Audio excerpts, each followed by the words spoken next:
Hey, I wanted to show you how I mounted the solar panels, and of course what I ended up using is unistrut, and I cut it in sections like this. It comes in 10 foot lengths, so I believe this made 29 sections.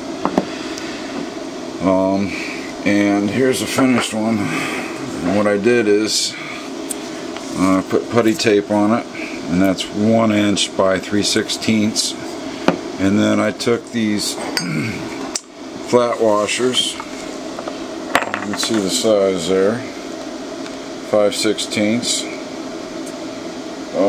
by 1 1/4, and these are fender washers, and that's what they look like. And that's a piece of putty tape on the fender washer, and then I drilled a hole in the center there, and then you put this on this way like this.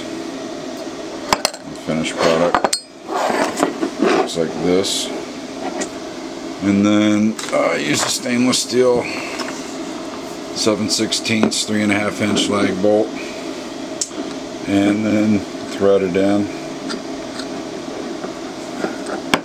thread it down, thread it through. You have to push down here a little bit. I already ran this one through once. And then I did up the 24 that I used, and I stacked them up in a box like this, pre-assembled. And I took a couple extra of these. And for the ends, you can use both holes. You can mount 2 if you want.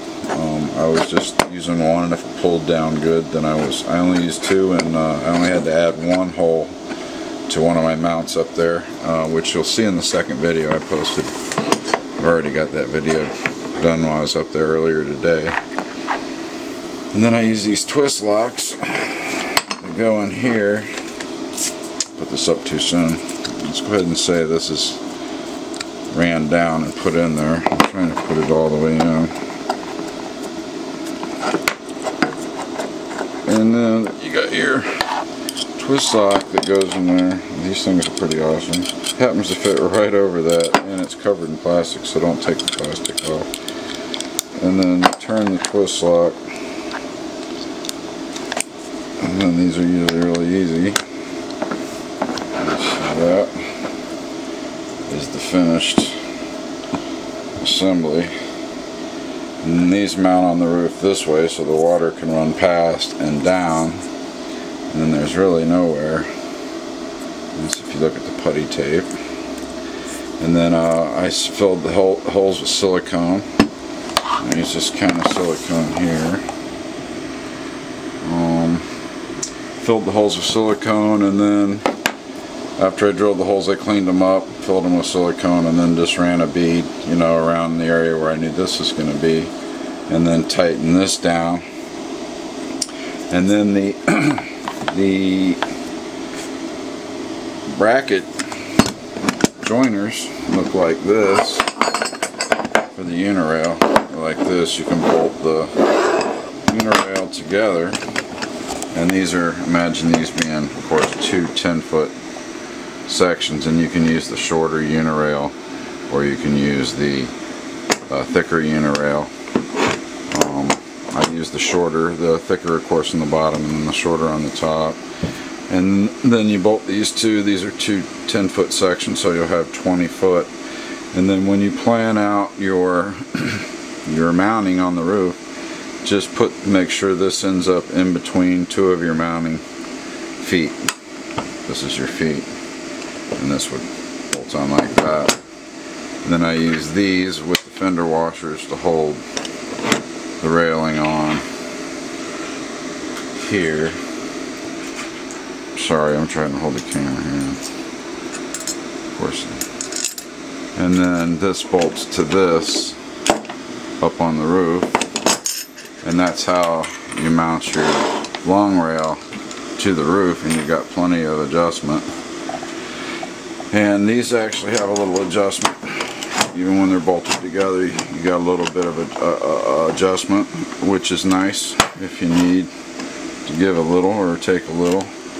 And I had a few of these holes not line up to go to mount the you know, the long section to the feet. I had a few holes not line up with the ovals here. Not to worry, just drill the holes and go ahead and just put the ones in that line up, and then come back and drill your holes and put all the rest of the bolts in. And I just wanted to do this video. It's kind of a sloppy video, but I recommend to get these. I went to the nut and bolt supply house and got a bag of 100. Much cheaper that way. I believe it was $55 or $60. Web nut and bolt. Local people here. These are the nuts I'm using. This isn't focusing very well. Let's try this.